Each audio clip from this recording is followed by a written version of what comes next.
Good afternoon అందరికీ. ఈరోజు topic వచ్చేసి వరల్డ్ ఒబెసిటీ డే. అంటే మామూలుగా ఉబకాయం అంటారు కదా తెలుగులో, అదనమాట.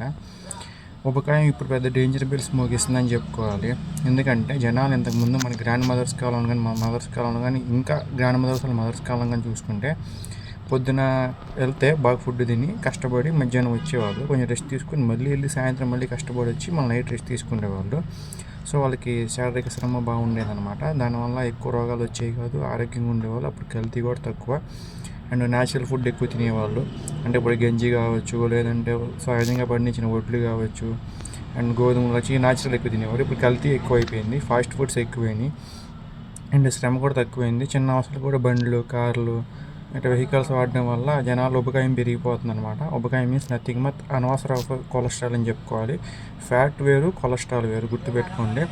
ఫ్యాట్ వేరు, కొలెస్ట్రాల్ వేరు, కానీ రెండు ఒకేలా అనిపిస్తాయి. అది వేరు, ఇది వేరు అనమాట. ఫ్యాట్ అంటే మళ్ళీ దాంట్లో ట్రాన్స్ ఫ్యాట్ అండ్ అనవసరమైన ఫ్యాట్ ఇవన్నీ సపరేట్ ఉంటాయి మళ్ళీ అవి. అండ్ కొలెస్ట్రాల్ అంటే మామూలుగా కొవ్వు పదార్థాలు అనమాట. మనం తినే ఫుడ్ ఏదైతే ఉంటుందో పిండి పదార్థం అది కొవ్వుగా తయారవుద్ది. మనం కష్టపడితే అది కొవ్వు శాతం చెమటలో గారిపోవడం అంటే యూరిన్ ద్వారా వచ్చేటువంటి జరుగుతుంది అనమాట. మనం కష్టపడకుండా అదే పొట్టలో కానీ మన పిరుదుల్లో కానీ అండ్ మన మోకాలు ఇట్లా పెరిగిపోయిద్ది అనమాట.